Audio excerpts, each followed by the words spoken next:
Hola queridos amigos, bienvenidos a otro capítulo de Contracara, aquí por TLB1, toda la verdad primero. Agradecemos por supuesto a los que difunden, los que nos siguen, los que nos acompañan, especialmente económicamente, va todo nuestro agradecimiento. Necesitamos de su apoyo, como siempre decimos, para llevarles toda la verdad. Ponemos, por supuesto, que este programa está transmitiendo a través de nuestras redes, www.canaltelev1.com. Debajo de este programa, en las redes sociales en las cuales nos mantenemos en contacto, tenemos la plataforma de noticias TLB1 y también Clips TLB1, donde ahí está toda la programación antigua que llevamos adelante en este canal y que se ha proyectado, por supuesto, antes del 2020, cuando llegó la censura a nuestro canal. Así que estamos subiendo muchos programas antiguos que creo que van a ser de mucho agrado para ustedes volver a recuperar un poco lo que se planteaba en esas épocas. Estamos también, suponemos que estamos también en Teleredes, así que sintonicen el canal 15 de Teleredes en Provincia de Buenos Aires y nos van a poder seguir en este programa Contracara. Agradecemos a Ángel Padula y por supuesto a Andrés Poggi por esta colaboración que tienen con nosotros para transmitir a través de televisión por cable. Ponemos este programa, como siempre, bajo la protección y advocación de la Virgen de Guadalupe, Reina y Señora, Emperatriz de América. Siempre le pedimos, nos acompañe, nos ilumine, nos proteja, ¿no?, ante tanta desidia, tanta angustia que está viviendo, no solo nuestro país, sino el mundo entero. Programa de hoy, vamos a tocar un poquito lo que tenía que ver con el discurso del presidente Milei. Ustedes saben que el día 1 de marzo se hizo la apertura de las sesiones del Congreso para el ciclo 2024. El presidente Javier Milei se hizo presente, estuvo en el Congreso, fue recibido por la vicepresidente Villarruel, hicieron su ingreso en el salón y por supuesto una cosa muy curiosa, que en el camino que iban llegando al Congreso de la Nación se escuchó también la participación de gente que no estaba de acuerdo con su gobierno y que queremos mostrarles esta parte.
Así fue el recibimiento que tuvo el presidente en forma popular, llegando al Congreso de la Nación.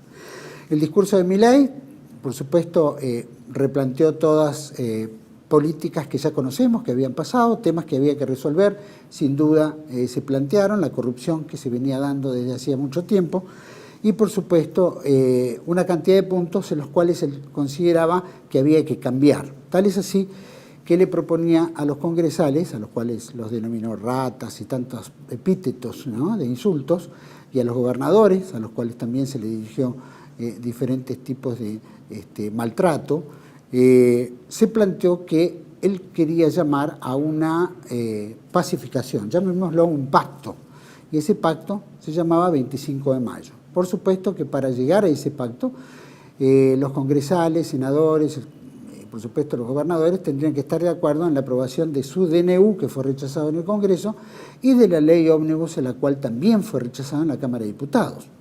Razón por la cual, para poder tener acceso a este 25 de mayo acuerdo nacional, requería la aprobación de esas dos leyes. Si no, obviamente no se podía llegar a ningún lado y habría que ver hasta qué punto. Vamos a tocar un poquito este tema, vamos a tocar también el tema del déficit fiscal cero, tanto plantea el gobierno, ¿no? Dentro de los 10 puntos que llevan de acuerdo para firmar el 25 de mayo en Córdoba. Así que bueno, ese es otro de los temas en los cuales se está planteando. Y después hubo una manifestación del Papa Francisco a través de un comunicado que tenía con una serie de juristas relacionados en la Argentina sobre la crisis también social, ¿no? Y de justicia social en la cual se lleva a cabo, que es parte de la doctrina social de la Iglesia, que se lleva en la Argentina, una violenta violación a esos derechos de justicia social, de los cuales el presidente del gobierno de Milei, a través de su vocero presidencial, el señor Adorni, responde, ¿no? Ahí vamos a también tocar un poquito de estos temas. Para mí es un gusto compartir este programa con un gran conocedor del tema de la deuda externa, es licenciado en Administración y Finanzas Públicas, experto en deuda externa, como decía, y para mí es un gusto compartir el programa vía Meet con el licenciado Héctor Juliano. Gracias, Héctor, por recibirnos. No, al contrario, Juan Manuel, gracias a vos por el espacio y, como siempre, bueno, saludo a los espectadores desde ya. Y espero ser útil en aquellas ideas diferenciales que no han sido tocados tanto por la prensa, ¿no? Porque ya sabemos que es una regla. Oficialismo de turno, oposición o pseudo-oposición que le hace el juego.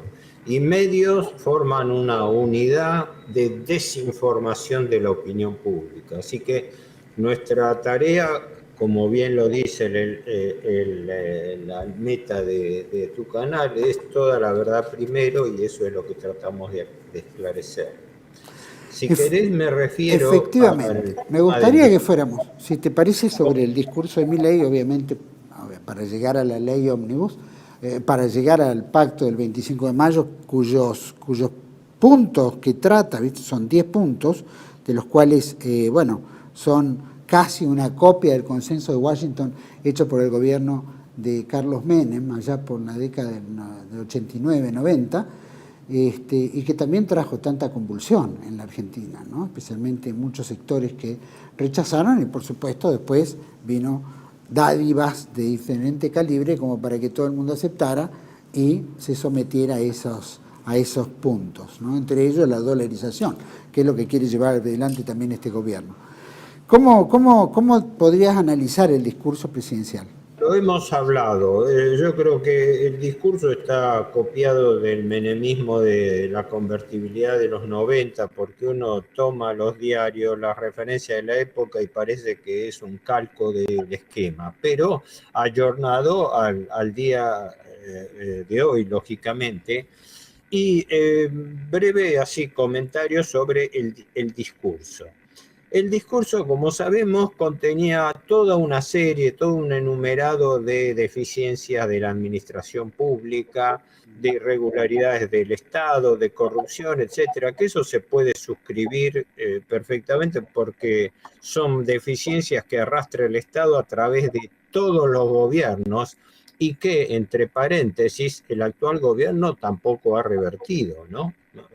Pero bueno, dejemos de lado las consideraciones más bien medio subjetivas. Vamos al nudo de la cuestión. El discurso tuvo enunciados, pero no tuvo contenidos. ¿Qué quiere decir? El presidente Milei cierra su discurso proponiendo a las provincias, como es sabido, que el día 25 de mayo se firme en Córdoba un llamado Pacto de Mayo, una especie de pacto fundacional, etcétera, etcétera, de 10 puntos. Ahora, los 10 puntos, si vos lo vas a ver, y ahora vamos a hacer una apretada reseña, son enunciados, no dicen nada en sí, hay que esperar la formulación, hay que esperar la letra chica, a ver a qué se refiere. Recapitulémoslo para ponernos, digamos, en línea. El primer punto que propone es la defensa de la propiedad privada. Bueno, que yo sepa, salvo algunos elementos recalcitrantes marxistas, comunistas, hoy en día nadie pone en duda ni cuestiona la propiedad privada, así que no se sabe qué quiere el punto primero, ¿no? Sabíamos algo, ¿no? Por ejemplo, que bajo el argumento de la propiedad privada, la ley ómnibus sobre la cual el gobierno sigue insistiendo, propone, entre otras cosas, la venta de tierras del Estado irrestricta, incluso en zonas de frontera, en virtud del sacrosanto principio de la propiedad privada, por ejemplo. La inversión extranjera intocable en virtud del sacrosanto principio de la libertad privada. Así que hay que esperar la letra chica a ver qué quiere decir este primer punto de propiedad privada, por qué le da un carácter fundacional. El segundo, A poner en cuestión esto de la Agenda 2030 que dice no tendrá nada y será feliz, y ahí vulnera la propiedad privada o es algo que sí, lo quieren. la imagen de la Agenda 2030 sobrevuela todo esto, pero no necesariamente tiene que ver con este punto. Claro. Pero es compatible, sí, es compatible. No puedo decir que esté sea una para lo otro, pero es compatible.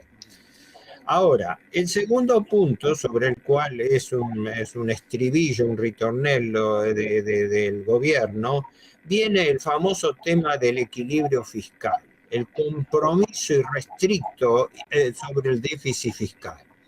Ahí hay que hacer varias aclaraciones, algunas de las cuales la hemos hablado en programas anteriores, así que trato de no repetirme en esto. Pero primera observación, la mayoría de los países del mundo y la mayoría de los países desarrollados tienen déficit fiscal y nadie se rasga la vestidura, ¿verdad? Ahora, acá se hace una bandera sacrosanta del equilibrio fiscal. ¿Pero qué se entiende por equilibrio fiscal? Según el gobierno, combatir el gasto público, que es la culpa del déficit fiscal. Y por ende se hacen una serie de enumeraciones, empezando por el gasto estructural de la burocracia del Estado, que podemos estar de acuerdo perfectamente, no descubrió nada nuevo, ¿no? El empleo público sobredimensionado por el clientelismo político, que no es nada nuevo. Desde que yo estudiaba en la facultad vengo escuchando el problema. Una vez un profesor lo dijo muy claramente, dice, esto no se va a solucionar hasta que el Estado no deje de actuar como fondo de desocupación encubierto, que es lo que hace. Como hay crisis económica, entonces el Estado, por clientelismo político, se transforma en un recolector de mano de obra desocupada. Habría mucho para hablar, pero lo fundamental es esto, que mientras la bandera de lucha del gobierno Milei y todo el discurso liberal que lo acompaña va contra el gasto público, culpándolo del déficit fiscal, se habla de cualquier tipo de gasto, pero no se habla del principal gasto público, que es el que genera el déficit fiscal, que es la deuda pública. Entonces, caramba, parémonos ahí un momento. La culpa del déficit fiscal es el servicio de la deuda pública, punto. Eso es irrefutable. Después nos pondremos a discutir cómo surgió esa deuda pública, ¿no? Si por déficit fiscal o por política cambiaria, ¿no? Después, si tenemos tiempo, si querés, lo hablamos. Pero en lo inmediato, lo principal y más llamativo es que un presidente y un gobierno que se llena la boca hablando de combatir el gasto público, resulta que no dice media palabra del principal problema del gasto público, que es la deuda. ¿Y cómo piensa el presidente Milei con respecto a la deuda? Permitime que reproduzca esto, que es un fragmentito, lo leo de una entrevista que fue publicada en La Nación el día 29 de febrero, ¿no? Donde le preguntan a Milei con respecto al... disculpa, me estoy haciendo lío con los papeles. Le preguntan a Milei sobre el documento que emitió Cristina Kirchner, que obviamente no lo escribió ella, pero que contiene argumentaciones válidas, aunque insuficientes, porque Cristina Kirchner y sus allegados critican aspectos políticos, pero estuvieron 20 años en el gobierno y no los revirtieron. Y ahora desde el otro lado del mostrador se ponen a pontificar sobre la política económica. Tuvieron 20 años para hacerlo y lo que hicieron fue descalabrar las finanzas públicas, provocar déficit fiscal y además aumentar la deuda pública, porque la aumentaron en más de 100.000 millones de dólares durante la gestión de Cristina Kirchner y a eso le agregaron otros 100.000 millones de dólares en la gestión Fernández. Así que no tienen autoridad moral para hablar, ¿no? Pero de todas maneras, contestando eso, Milei dice en un momento de una entrevista, dice, ella, Cristina Fernández de Kirchner, me acusa a mí de que yo digo que el déficit fiscal genera inflación, lo cual es mentira. Nunca dije que el déficit fiscal genera inflación. Lo que genera la inflación es la emisión monetaria. Bueno, acá habría que aclarar esto. El Estado tiene efectivamente 3 fuentes básicas y clásicas de financiamiento. La recaudación tributaria, la emisión monetaria y la deuda pública. Entonces, las 3 son formas de contener el déficit fiscal.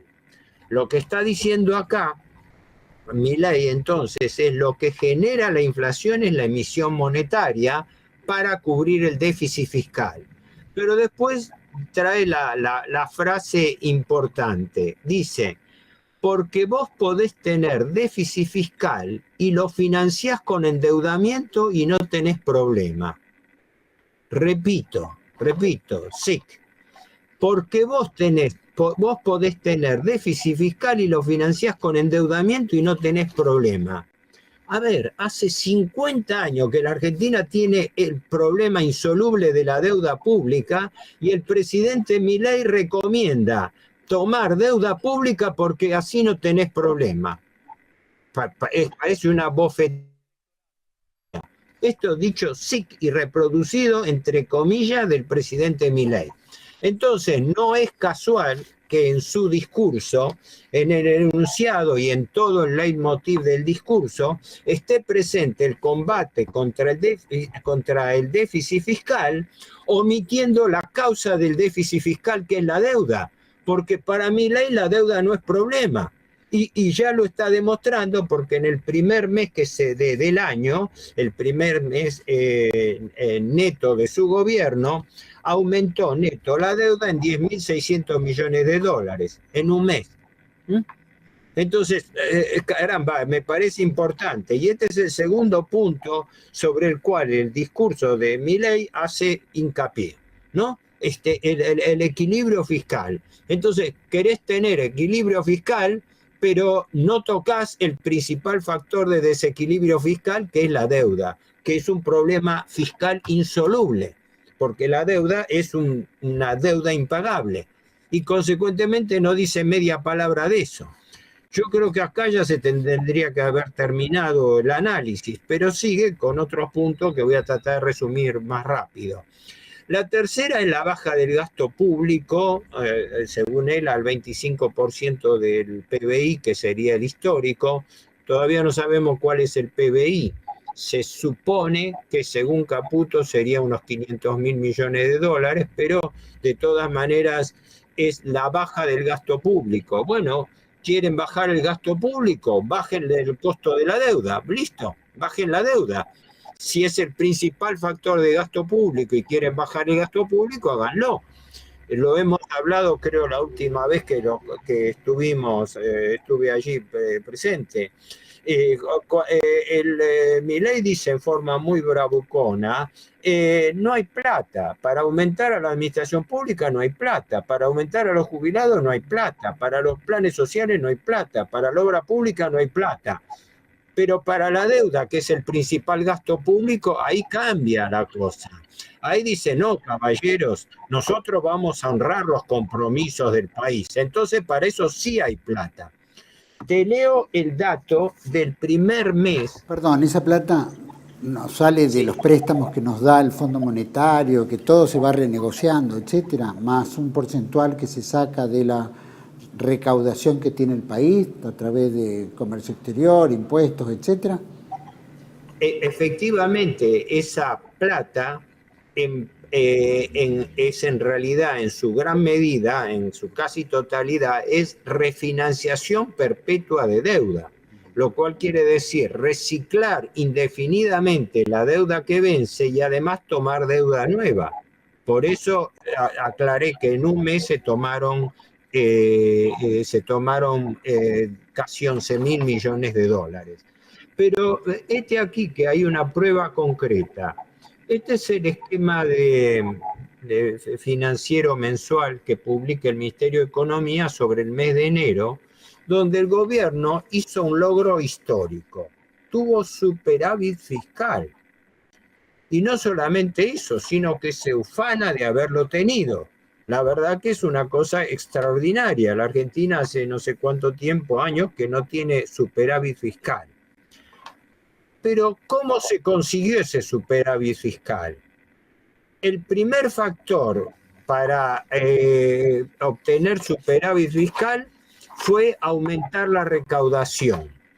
Y la recaudación se aumenta gracias a la inflación, porque cuanto más crece la inflación que provoca el gobierno, porque la hiperinflación de diciembre no fue una hiperinflación heredada, fue una hiperinflación provocada por el gobierno, porque el gobierno devaluó, dio carta libre para la remarcación de precios, aumentó los combustibles, aumentó las tarifas de servicio público y lógicamente provocó un efecto hiperinflacionario.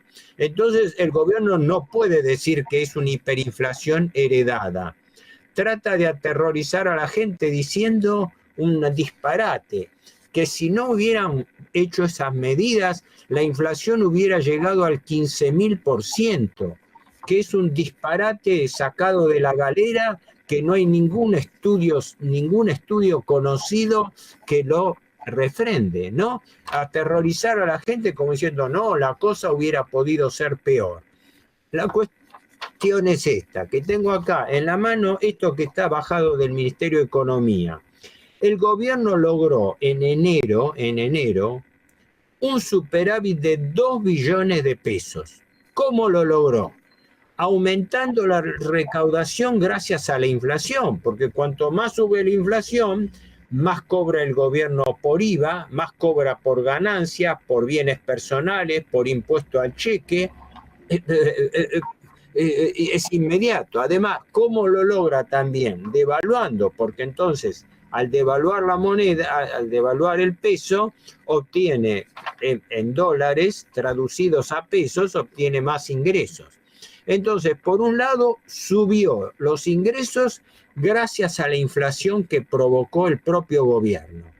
Y por otro lado, bajó los gastos, los bajó fundamentalmente bajándole los saberes a los jubilados, a los sueldos y salarios de la administración pública y a los planes sociales. Dicho concretamente, medido en un año, la recaudación aumentó 257% y el gasto aumentó en 115%, aumentó la mitad. Y dentro de eso, lo que llaman prestaciones sociales, dentro de lo cual está la jubilación, aumentó 150%. Quiere decir que mientras los ingresos le aumentaron 257%, los gastos le aumentaron por casi la mitad, 169 de prestaciones sociales. Entonces, ¿qué pasó con el superávit fiscal? El gobierno le sobraron, entre comillas, 2 billones de pesos. Somos ricos, tenemos 2 billones de pesos en un mes. ¿Y en qué se usó esos 2 billones de pesos? De esos 2 billones de pesos, 1,5 billones, o sea, las 3/4 partes, se usaron ¿para qué? Para pagar intereses de la deuda pública. Y lo que le quedó neto de superávit fue los 500.000 restantes.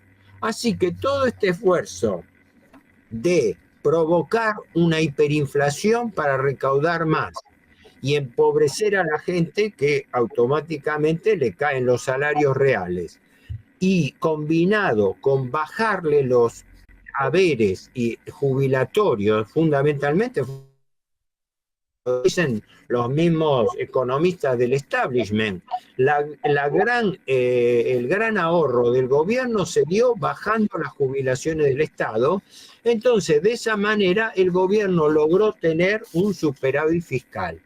Por eso todo el mundo se está haciendo la misma pregunta: ¿cuál es la sostenibilidad de esto? Es decir, ¿hasta cuándo aguanta la gente y los sectores de que esta política de estanflación, es decir, de provocar recesión y a la vez bajar los salarios reales vía inflación, se mantenga? Ese es el gran interrogante. Y el gobierno Decía, perdóname, ¿no? Como decía Carlos Rodríguez, no le está pagando a nadie, ni a las provincias, ni a nada, no está redistribuyendo. Se sentó en la caja, cual Néstor Kirchner en el 2003, y no repartió un peso. Claro, y está extorsionando a las provincias. Está extorsionando a las provincias porque les cierra el ingreso de las transferencias, no la coparticipación en sí mismo, sino las transferencias que son discrecionales, que algunas están fundamentadas y otras no, pero que se pueden discutir, pero que están asignadas por la ley de coparticipación, y de esa manera, estrangulando a las provincias, se obliga a que las provincias también hagan un ajuste equivalente al que está haciendo el gobierno. ¿Y cómo lo hacen? Bajando los salarios de la administración pública, suspendiendo las obras públicas y de infraestructura, y en consecuencia provocando también esta inflación, es decir, recesión económica en un contexto de inflación monetaria. Eso es lo que propone como tercer punto el decálogo, como llaman irónicamente, los 10 mandamientos del Pacto de Mayo. Héctor, ahora esa obsesión que tiene por el déficit cero, obviamente arrastra todo esto, no pagar, bajar, el ajuste que pide el Fondo Monetario, todo lo que cumplen con todas las reglas, ¿no?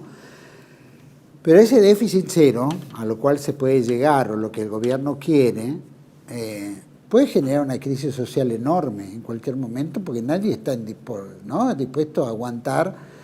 Ahora, marzo, abril, empiezan a llegar todos los aumentos de todos los servicios públicos, los alquileres, como ya se liberó el tema de los alquileres, se libera, ¿no es cierto?, los precios. Entonces, teniendo en cuenta que un salario mínimo son 200.000 pesos, o más o menos alrededor de 200.000, digamos lo mínimo, esto puede generar una crisis y una corrida social tremenda. El rótulo de el cuidado de la sostenibilidad del proceso de ajuste se lo está advirtiendo también el propio Fondo Monetario Internacional, que el otro día, cuando viene la vicejefa Gita Lopinac y otros comentaristas, y es Vox Populi, no hay comentarista más o menos serio que no lo diga, el problema es la sostenibilidad. ¿Y qué quiere decir sostenibilidad? ¿Hasta cuándo aguanta el tema? Porque adelanto una conclusión.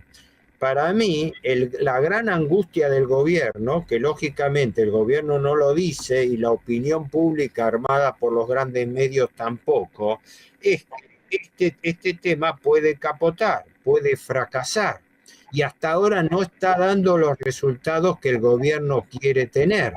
¿Por qué? Porque esto se está agarrando sobre la base de provocar una recesión con inflación, una estanflación que el pueblo argentino tiene que aguantar, no se sabe hasta cuándo, pero que en principio el presidente mismo habló de aguantar 3, 4 meses. O sea, un poco el mismo discurso de Macri. ¿Te acordás que cuando asumió Macri habló de que no, ahora estamos mal, pero en el segundo semestre vamos a estar bien, ¿no? Y después del segundo semestre y estábamos esperando el tercer semestre. pasaba, ¿no? Ahora parece que es el mismo discurso, ¿no? No, esperen, es el discurso típico, ¿te acordás que lo leí, lo tengo siempre a mano? El discurso de Enrique Silverstein, que parodiaba cómo tenía que ser el discurso tipo de un ministro de Economía. Primero, lamentarse de la herencia recibida. Después decir que había que hacer sacrificios, pero dar la esperanza que después de esos sacrificios vamos a estar bien. Desde hace 50 años se repite ese verso en la Argentina. Lo estamos escuchando todos los gobiernos y ahora la política de Milei es todavía volver a insistir en el mismo ritornello. Él está ahí para sostener las cosas, no para lamentarse de la herencia recibida. Y hasta ahora lo que está haciendo para revertir esa herencia recibida es acentuarla, porque recibió alta inflación y la está aumentando. ¿Dónde está la política inflacionaria del gobierno? 25% de aumento de inflación en diciembre del señor Milei, 20% de enero del señor Milei. Se esperan 15, 18% de inflación en febrero. Y todavía se trata de vender el discurso optimista. Bueno, pero la inflación se está desacelerando, es decir, aumenta, pero aumenta menos. Sí, pero la inflación es acumulativa y la gente se está tragando a la inflación y los salarios y las jubilaciones no aumentan par y paso con la inflación, se la está tragando todo el mundo. Entonces quiere decir que se está empobreciendo al pueblo argentino. ¿Para qué? Para pagar deuda, que es la principal causa del déficit fiscal que se quiere solucionar. O sea, es peligroso y es hasta insultante el discurso del gobierno, porque esto es el estribillo, bajar el gasto público para neutralizar el déficit fiscal.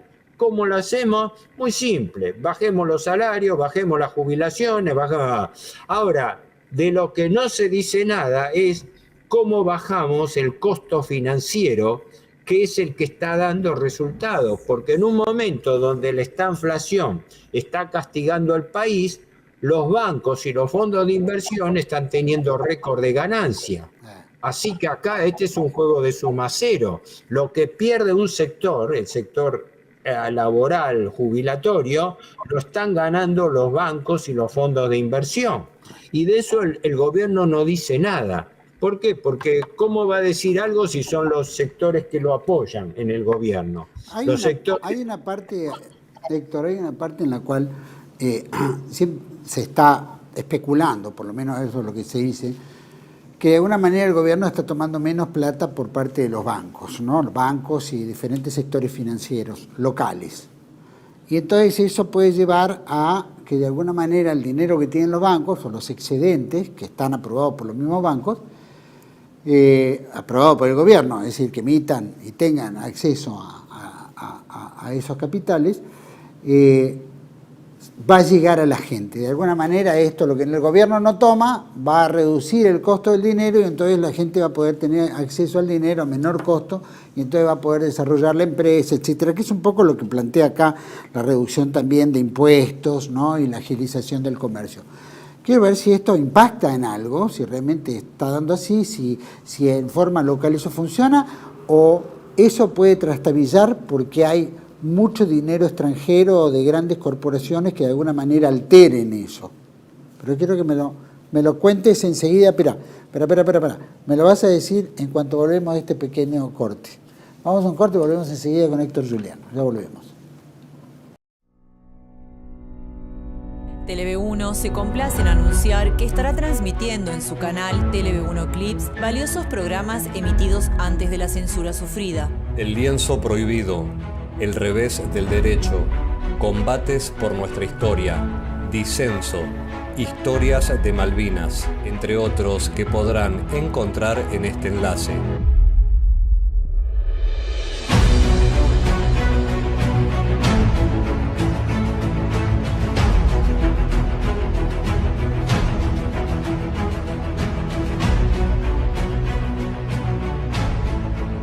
Agradecemos su aprovechamiento y difusión. Bienvenidos a CEPA, Centro de Estudios del Pensamiento Americano. Nuevo sitio web de cursos de formación en política, filosofía, historia, literatura, geopolítica, religión, psicología y más. Cursos de formación que reflejan el verdadero pensamiento americano. Lo invitamos a elegir el curso de su agrado ingresando en www.cepa.la.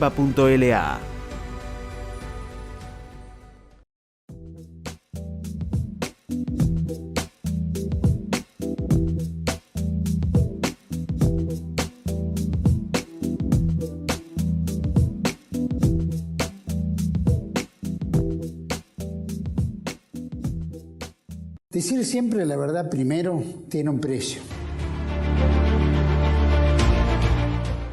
Dependemos de tu ayuda. TLB1, toda la verdad primero.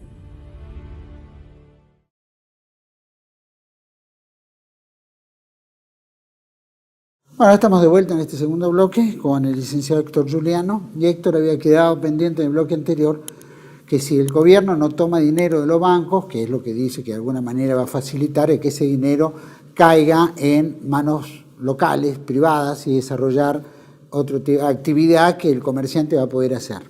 Hay que analizar la recesión en todo esto también, ¿no? Pero más allá de todo, ¿qué pasaría si eso es posible o esos factores pueden alterarse porque hay inversión especulativa extranjera como BlackRock y tantos otros fondos que están jugando acá y que se les llevan el 140%, 150% anual? Mira, yo me remito a los números para que los números hablen por mí. El gobierno supuestamente, al bajar el déficit fiscal, debiera tomar menos deuda. Sin embargo, aclaremos, durante el mes de enero, que tuvo un superávit de 2 billones de pesos, resulta que tomó 10.600 millones de dólares más de deuda pública. 11.000 millones de dólares de nueva deuda durante enero solamente, es decir, el mismo mes que tuvo superávit fiscal, y sigue tomando deuda, ¿verdad? Además, también sigue notablemente aumentando la deuda del Banco Central.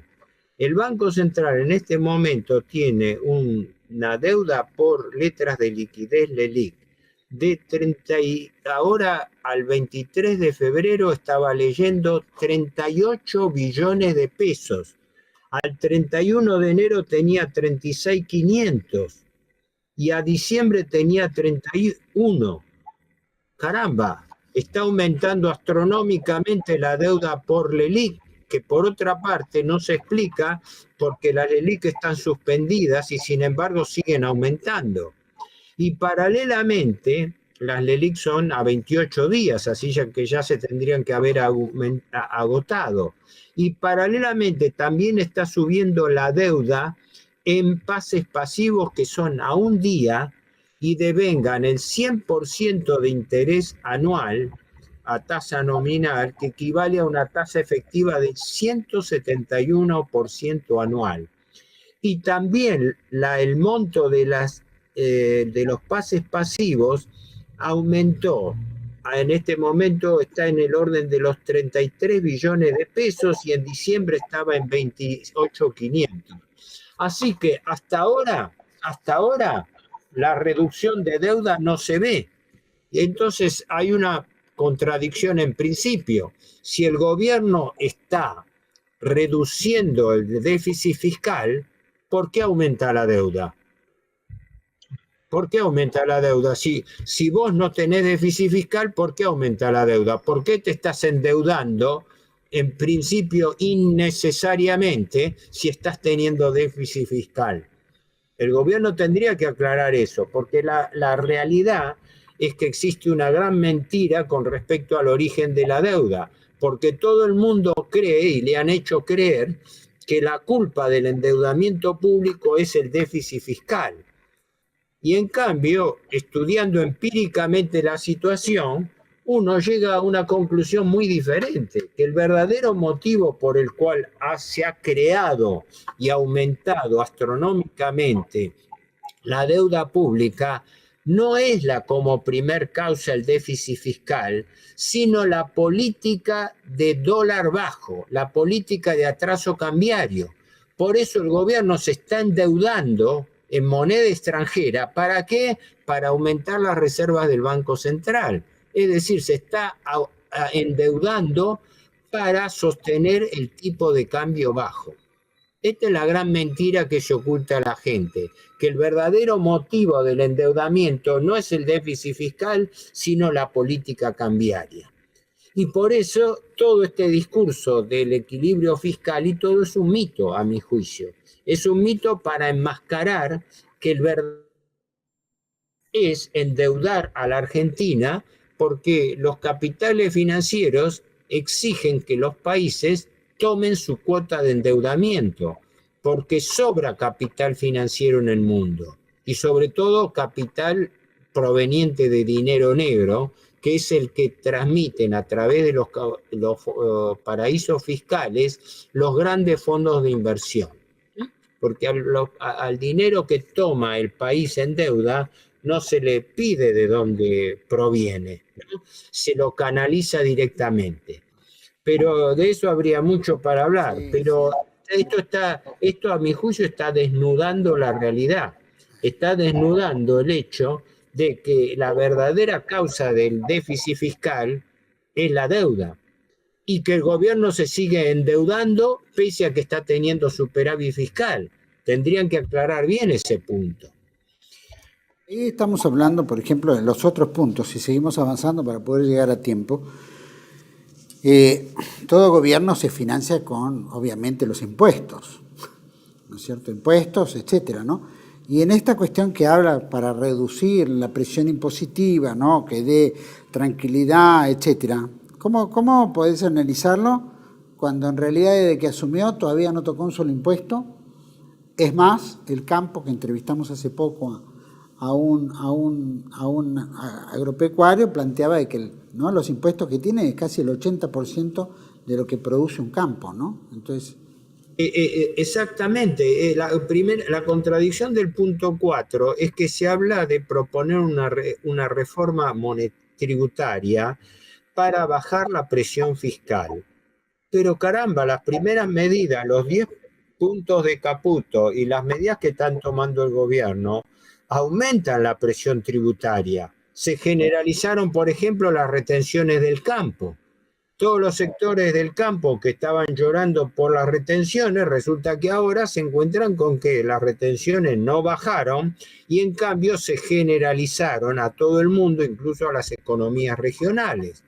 Que la presión tributaria es mayor, porque no nos olvidemos que hay un doble efecto de imposición.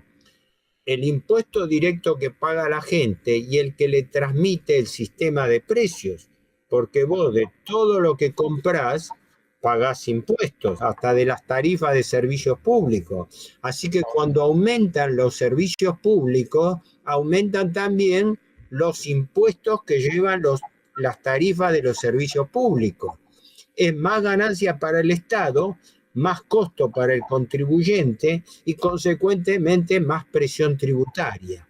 Ese es el cuarto punto de lo que propone. Es notable porque estamos hablando de cada uno de los puntos que o no se aclaran o tienen una interpretación equívoca, ¿no? Como esto del equilibrio fiscal y la presión tributaria. Luego, sí.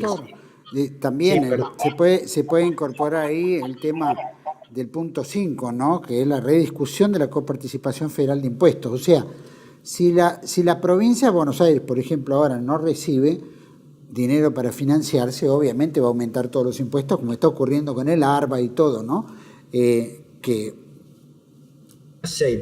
enmienda de la Constitución establecía que hace, no sé si daba... Ahora no me acuerdo los años que daba, si 2 años o 4 años, el país tenía que tener definido una nueva ley de coparticipación federal de impuestos. Eso fue con la reforma constitucional de 1994. 1994, estamos en el 2024. ¿no? Y todavía estamos pidiendo una nueva coparticipación federal. Así que aparte de risueño, esto va a requerir ponerse de acuerdo y conocer, porque digo, todos estos puntos son enunciados. Después vamos a ver qué propone el gobierno sobre estos enunciados. Hasta ahora estamos teniendo 10 puntos que son enunciaciones de deseos del gobierno y que no se compatibilizan con la realidad de su propia política. Otro punto equívoco es el punto 6. Se induce a la explotación de recursos naturales por parte de las provincias. A ver, aclárenme esto. ¿Qué quiere decir el gobierno con que se propone la explotación de recursos naturales por las provincias? ¿Quién va a ser tan idiota de no explotar los recursos naturales de las provincias? Ahora, falta definir bajo qué estatuto legal y quién va a explotar esos recursos. Porque hasta ahora los grandes recursos naturales de las provincias son explotados por capitales extranjeros, ¿verdad? El tema del petróleo, de la minería, del litio, de incluso grandes explotaciones, campos comprados por terratenientes extranjeros. Así que cuando se quiere poner en un pacto fundacional de Mayo, como punto 6, la explotación de recursos naturales de la provincia, pido por favor que me expliquen qué quieren decir con eso. Porque hasta ahora no sé si eso es motivo de un pacto fundacional. Luego, punto 7, reforma laboral, modernización. Eso ya lo sabemos, eso es una bandera de las 3 que impuso el Fondo Monetario Internacional. Punto 7, reforma laboral. Punto 8, reforma previsional. Punto 9, reforma tributaria. Mejor dicho, el punto de la reforma política estructural. Es el 4, perdón, ¿no? Pero son los 3 reformas estructurales que Macri firmó en el año 2018 cuando tomó el stand-by por 57.000 millones de dólares para salvar a su gobierno del default, ¿no? Cuando fracasó el gobierno liberal de Macri y tuvo que pedir la ayuda del Fondo Monetario Internacional para poder llegar a cumplir su mandato y pasarle la cuenta al gobierno kirchnerista, que lo que hizo el gobierno kirchnerista fue convalidar todo lo actuado por Macri y constituir así, convalidando, ¿no?, instituir la dependencia del Fondo Monetario Internacional por 10 años, hasta el 2034. La famosa colaboración de la cual hemos hablado entre liberales y socialdemócratas, ¿no? ¿Qué es esto? Héctor, bien aclaraste que en realidad todos los gobiernos al final de cuentas habían utilizado el tema de la deuda, no importa la línea política ni el gobierno, ¿no? El tema de la deuda había sido crucial y todos nos fueron llevando a donde estamos hoy. Ahora, entrando en el punto 10, ¿no es cierto?, que plantea el presidente Milei con relación a este acuerdo del 25 de mayo, que es la apertura del comercio internacional, la apertura del comercio internacional, que es el punto 10, el 9, una reforma política estructural. Y él hablaba lo mismo de que había reelección, había todos unos cambios que inclusive incorporaban los sindicatos, ¿no es cierto?, y incorporaba diferentes sectores que no podían tener segundo término o estancarse en el poder. ¿Cómo lo ves a eso? Juan Manuel, yo te lo sintetizaría así. Se habla de un nuevo sistema de representatividad, no hay nada que decir, hay que esperar a ver qué diablos manda. Lo mismo que cuando se dice genéricamente apertura al comercio internacional. Esto es un estribillo del Fondo Monetario que ya estaba planteado desde la época Macri. Pero ¿qué quiere decir en concreto? En buen romance, apertura del comercio internacional. La Argentina está abierta al comercio internacional. Cuando se dice apertura al comercio internacional, lo que se entiende normalmente es liberar las importaciones, como se hizo desde la época de Martínez de Oz hasta la de Macri, de tal manera de que la Argentina se abra a las importaciones del mundo y sobre todo de los países desarrollados.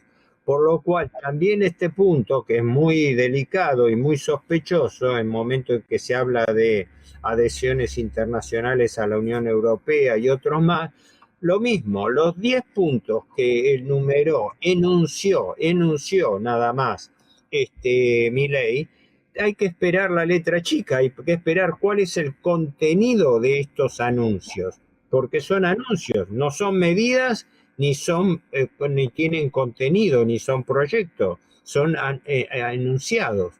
Simplemente para estar atento a qué es lo que el gobierno piensa mandar, pero aclarando que lo hace bajo condición expresa de que eso le apruebe primero la facultad de delegada, la de regulación económica, especialmente en materia de hidrocarburos, los incentivos a las grandes inversiones, repito, incentivos a las grandes inversiones, es decir, a los grandes capitales multinacionales, y la nueva fórmula de movilidad jubilatoria. Y todo eso atado a la nueva ley ómnibus que el gobierno, el Congreso le tiene que aprobar para que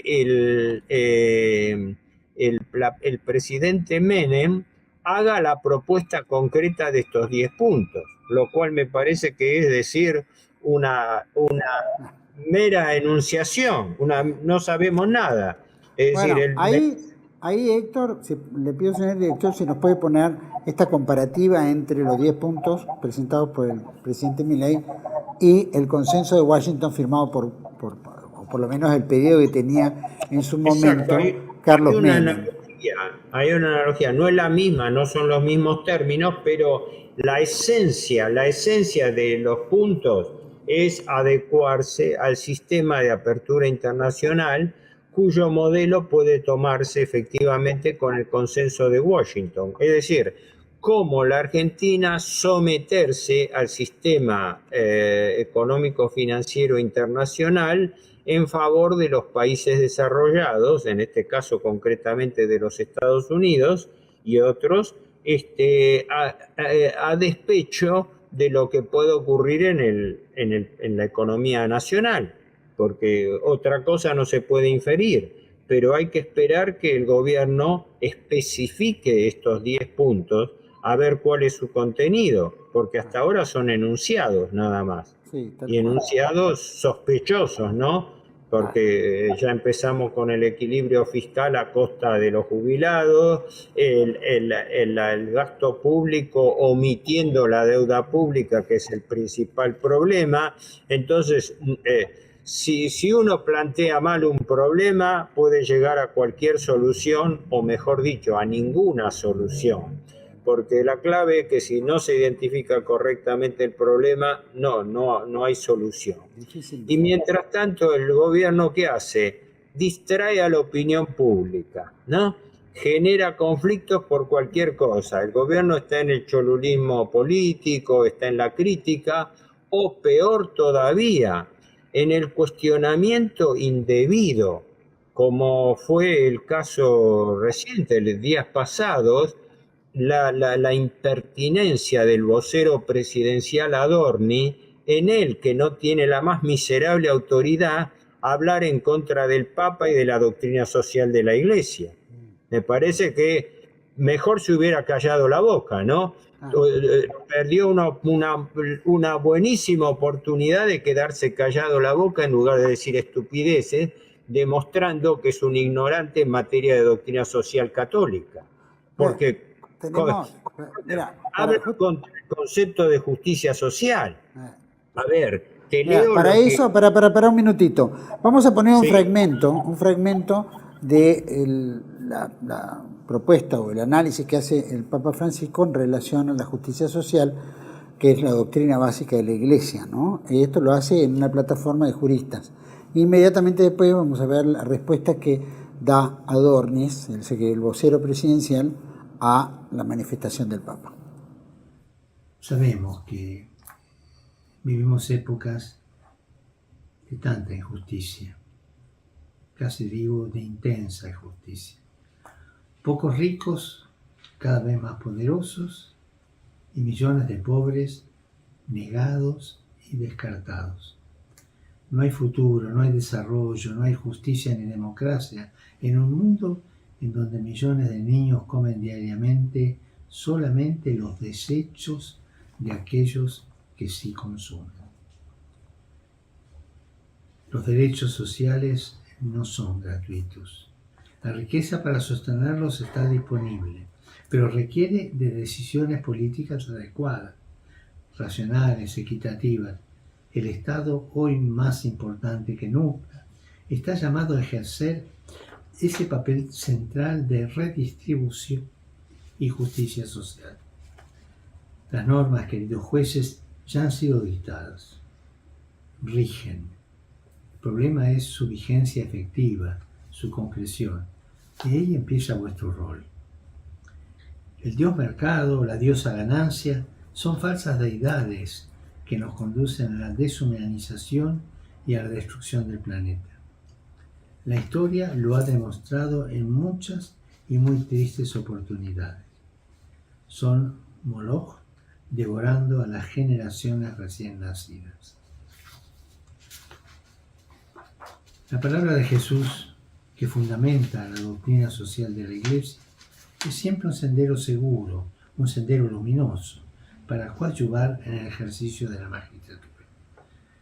Hermanos y hermanas, todos los que ejercen un poder público tienen que tener presente que no alcanza con la legitimidad de origen. No, el ejercicio debe también ser legítimo. ¿Qué justificación puede tener el poder si se aleja de la construcción de sociedades justas y dignas? ¿Puedo ser un buen magistrado mirando hacia el costado frente al sufrimiento del otro? Por favor, es un consejo que a mí me ayuda, Por favor, cada día frente al espejo, pregúntense por ustedes mismos y pregúntense por los otros. Saludo a Cupajo, saludo al Instituto Lascasiano, saludo a todos ustedes. Bendigo su nueva casa. Les deseo éxito en todas sus actividades. Por favor, les pido firmeza y decisión frente a los modelos deshumanizantes y violentos, porque la paz es una construcción de todos los días y ustedes son obreros de la paz.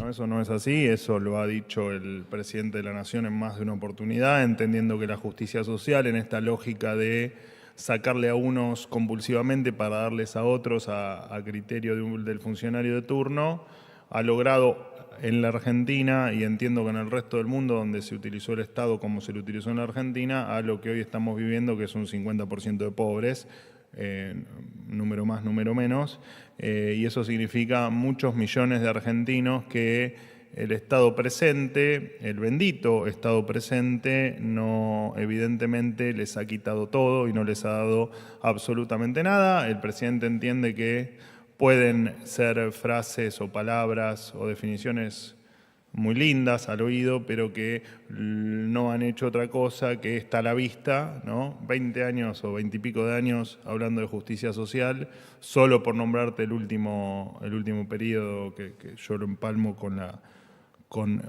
la vuelta al esquema inflacionario que vimos desde hace algo así como 21 años en la República Argentina. Y la verdad es que la gente no quiere eso, lo demostró en las urnas. De hecho, el presidente de la Nación, parte de su campaña fue contarle a la gente cómo iba a ajustar, a achicar el Estado y a dejar de gastar dinero en cuestiones que no hacen efectivamente a que la gente esté mejor. Bueno, hemos escuchado esta respuesta, por supuesto que suena interesante también, como que alguien le tira la culpa al de atrás y bueno, este es un arrastre de pobreza y que no se hacen cargo los gobiernos anteriores. Héctor, ¿qué reflexión te lleva a esto? Perdóname, yo la frase clave que reproduce La Nación, un artículo de Elisabetta Piqué, que es la corresponsal en Italia, el aspecto clave que le molestó al gobierno es que en un momento el Papa Francisco dice: el Estado, hoy más importante que nunca, está llamado a ejercer ese papel central de redistribución y justicia social. ¡Ah, caramba!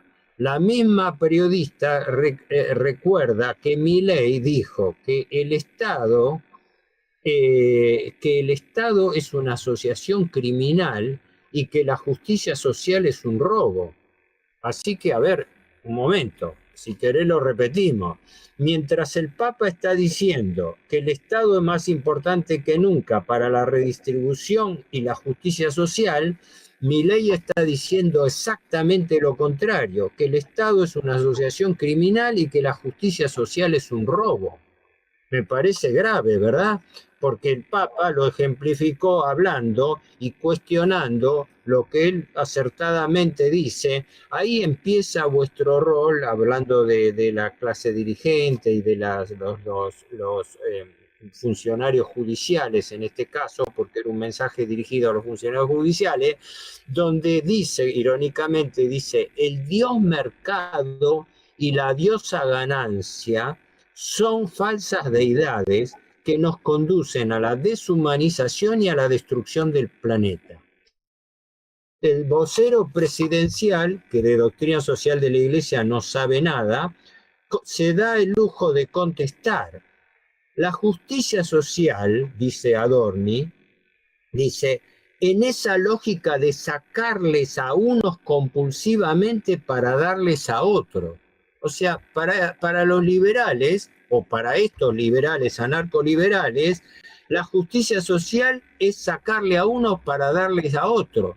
No tienen idea de lo que es el concepto de justicia social y de justicia distributiva. Y dice Adorni, la justicia social, en esta lógica de sacarles a unos compulsivamente para darles a otros, ha generado en la Argentina un 50% de pobres. Caramba, el presidente Milei en un mes aumentó la pobreza del 40-45% al 57%. La hizo un liberal, no la hizo la justicia social de la Iglesia Católica. Me parece que está demasiado mal planteado, ¿me explico? El nivel de pobreza media de la Argentina se estaba discutiendo si estaba entre el 40 y 45%, según incluso el propio Observatorio Social de la UCA que dirige Agustín Salvia, ¿verdad?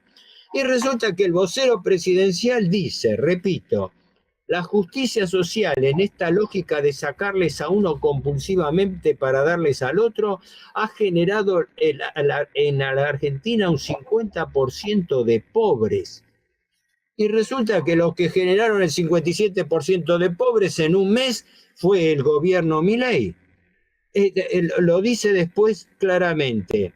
El Papa es un líder espiritual y nosotros gobernamos una Argentina con problemas en todos lados. Pueden ser frases muy lindas al oído, repito, frases muy lindas al oído de la doctrina social de la Iglesia, pero no han provocado otra cosa que la vuelta al esquema inflacionario. O sea, acusa que las palabras del Papa explican el esquema inflacionario argentino. Es un despropósito total, este hombre no sabe lo que está hablando, realmente es insultante, porque está tergiversando totalmente el espíritu de las palabras del Papa, el sentido, y además está confrontando contra una doctrina fundada de doctrina social de la Iglesia que evidentemente desconoce.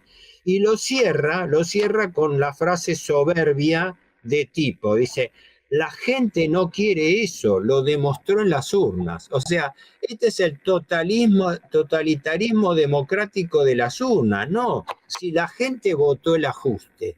No, si la gente quiere el anarcoliberalismo de Milei. Este es el razonamiento. Dice, el Estado, hoy más importante que nunca, está llamado a ejercer ese papel central de la redistribución y justicia social. Esta es la frase que le indignó a Milei y a su vocero de prensa. Hay que tenerlo presente, ¿verdad? Porque cuando se dan estas reacciones, yo llamaría viscerales, ¿viste?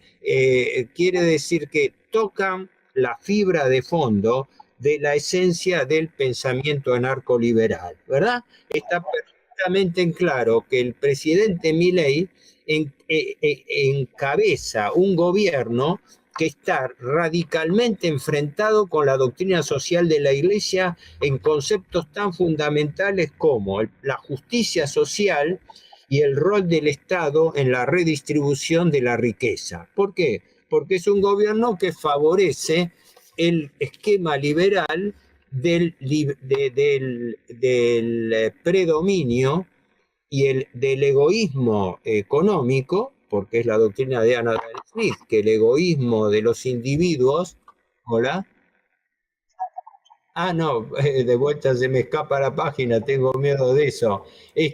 La hipótesis de Adam Smith de la mano invisible, ¿verdad? Que el egoísmo individual de los comerciantes y los grupos económicos tiende espontáneamente a mejorar la situación social. Sí, mejora la situación social de los ricos, no de los pobres, que es justamente lo que está condenando el Papa cuando dice: vivimos épocas de intensa injusticia, pocos ricos cada vez más poderosos y millones de pobres negados y descartados. Eso es lo que dice el Papa. Y en cambio el vocero de Milei le contesta que la culpa de la inflación y de la pobreza es la justicia social católica. Me parece que acá incluso debiera ser respondido. Yo no he tenido tiempo, iba a escribir algo al respecto, pero por problemas personales no lo pude hacer. Pero es importante remarcarlo porque también la Conferencia Episcopal Argentina, en mi opinión, tendría que dar una respuesta a esto. Porque nadie le pidió al gobierno Milei que se haga un pronunciamiento expreso contra la doctrina social de la Iglesia, ¿verdad? Correcto. En fin, Héctor, bueno, en en realidad es un, pero partemos de la base, en realidad es un gobierno que fue votado por el 30%, ¿no es cierto? Ese 57% que dicen, bueno, estamos hablando de un descarte, la gente votó en contra pero no a favor de una política de este gobierno. Y la política de este gobierno, anarcoliberal o lo que fuera, está inmiscuida dentro de lo que era la política del PRO, que justamente los votantes rechazaron, y que es lo que tenemos también enquistado en el gobierno, dentro de lo que llama la casta, más otros que se camaleonaron y que entraron en el gobierno. Eso es así, sin duda. Que esté enfrentado con la doctrina de la Iglesia, no cabe duda desde el punto de vista que el rigor de religión al cual está adscripto o desea tener el presidente Milei y su gobierno es justamente contrario a lo que es la doctrina social de la Iglesia, ¿no es cierto? Porque brega por otra religión que tiene otros matices que no son de nuestra cultura o nuestro estilo o etos argentino. Así que bueno, es muy lógico escucharlo de palabra del gobierno y que lo digan con una soltura de la manera que lo dicen, ¿no? Héctor, perdóname, redondeo esta idea nada más porque se daría para mucho más, ¿no? Yo creo que esto es un ejemplo muy, muy representativo a tener en cuenta, y que incluso debiera ser profundizado y contestado con amplitud por parte de la Iglesia, porque es, aparte de una especie de desafío gratuito al Papa, porque se hubiera podido ignorarlo, aunque le molestase, y no entrar en conflicto. Está señalando a 2 semanas de haberse encontrado con el Papa y haber tenido un encuentro cordial, sale haciendo una declaración pública el gobierno en contra del concepto de justicia social y redistribución del ingreso de la doctrina social de la Iglesia. Es como darse vuelta y darle una cachetada, no sé, me parece bastante ofensivo. Bueno, no lo hizo con Israel, no lo hizo en el Muro de los Lamentos, ni lo hace después de esta época, así que bueno, cualquier cosa es predecible. Para intervenir en el genocidio de Gaza no dice nada. En cambio, al revés, va a felicitar al gobierno Netanyahu, mientras el gobierno Netanyahu está haciendo un genocidio contra la población civil de Gaza. Pero en cambio se preocupa mucho de salir a rebatir conceptos de la doctrina social de la Iglesia. es bastante sintomático ese comportamiento para uno que lo interpreta así, ¿no? Lógicamente. Sin duda. Héctor, te agradezco muchísimo por esta conexión. Esperamos, bueno, muy pronto que estés acá, la semana que viene, la otra, a ver cómo sigue avanzando la cosa y ir tomando otros temas y tener, ¿no?, cada 2 semanas o cada tanto un análisis económico de lo que está ocurriendo. Te agradezco muchísimo por esta conexión. No, gracias a vos por tu entrevista y la próxima vez lo hacemos personalmente. Gracias. Gracias a vos, gracias. Bueno, a todos ustedes, obviamente, bueno, muy razonable lo que dice Héctor Giuliano en relación a esta respuesta que le da el vocero presidencial, en nombre obviamente del gobierno, al Papa Francisco, que en realidad la preocupación es lo que acaba de decir Giuliano, ¿no? Lo que se ha incrementado la pobreza, que obviamente veníamos arrastrando, no cabe la menor duda, que las cosas estaban mal hechas, no cabe la menor duda, pero que también generó en este lapso de tiempo, donde todos podemos verlo en los números, en el salario, en no llegar a fin de mes, y especialmente lo que van a venir las cuentas ahora en marzo, abril. Así que eso barajarán la inflación, pero igual crecerá enormemente la pobreza en la Argentina. Y una preocupación del Papa Francisco, sin duda, desde el punto de vista social, y lo que hace a la doctrina social de la Iglesia es llamar la atención, ¿no es cierto?, de que esto está dando lugar a unos pocos ricos, ¿no es cierto?, y muchos pobres. Que esto ya lo vienen haciendo otros, porque la política económica que se viene aplicando y financiera, obviamente fue colaboracionista entre todos los gobiernos, desde el golpe de Estado del 76 en adelante. Hoy lo vemos con mayor frecuencia porque esto se fue incrementando con el pasar del tiempo, razón por la cual es muy lógico que la Iglesia llame la atención porque tiene el deber de hacerlo y seguramente los obispos argentinos tendrán que emitir alguna declaración al respecto. Entendemos que el discurso de Milei, como bien se fue discriminando, en esta entrevista con Giuliano, es una imposición, ¿no? Es jugar a mi juego o no jugamos más, ¿no es cierto? Es un poco la tesitura de un obtuso, ¿no es cierto? Alguien que se ha enfrentado permanentemente con todos y que espera que todos le aprueben algo del cual él no está dispuesto a ceder. Él plantea claramente, no es negociable, hay cosas que no son negociables. Y, por ejemplo, la ley ómnibus o el DNU no son negociables para el presidente Milei. Pero todo eso está generando una gran pobreza, más allá de todo, y que las cosas debieron haberse reformado, no cabe la menor duda, pero tampoco a un costo tan alto que es la pobreza de la gente. Esto puede llevar a una explosión social, no cabe la menor duda. ¿Por qué? Porque cuando la gente no tiene para darle de comer a los ancianos, no tiene para darle de comer a los hijos, no puede pagar la renta, no puede pagar el alimento, no puede pagar las escuelas, una dádiva gubernamental de 70.000 pesos para los padres de familia que mandan a los chicos al colegio es muy difícil. 55.000 pesos que le den a un jubilado que cobra 87.000 pesos no es nada porque los costos son altísimos. Es lo que se llamaba en el espíritu católico que el liberalismo es pecado. ¿Es pecado por qué? Porque pone al hombre centro de todo y elimina a Dios como centro fundamental de la creación, el centro fundamental de lo que es la trascendencia humana. Y cuando eso opera, crece el materialismo.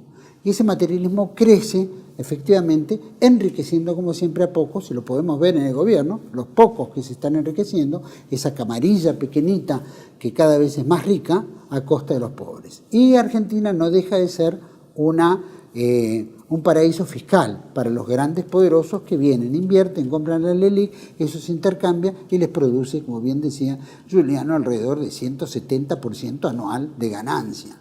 ¿Quién en su sano juicio va a venir a abrir una fábrica?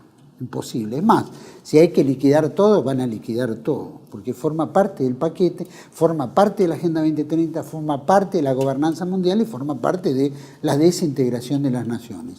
Y este gobierno tiende a eso, con lindas palabras de libertad, pero esa libertad es tan tiránica, tan déspota, que es la libertad de acuerdo a cómo yo la interpreto y no la libertad de un diálogo entre todos.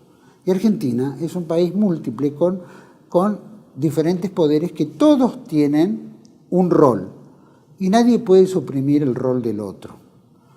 Argentina está en un brete muy difícil, hay que ver estos meses cómo se van a ir desarrollando, pero efectivamente nada bueno puede salir en un gobierno déspota, en un gobierno usurero, en un gobierno que se aprovecha, ¿no es cierto?, de la caridad humana, porque el ajuste no lo hace para arriba, no cierra las usinas de usura que están desangrando al país, sino que se ocupa de presionar a los de abajo. Es una constante que viene de hace muchos gobiernos. Espero que podamos despertar y empecemos a trabajar juntos para salir adelante. Los espero en otra entrega de Contracara, aquí por Tele 1. Toda la verdad primero. Gracias.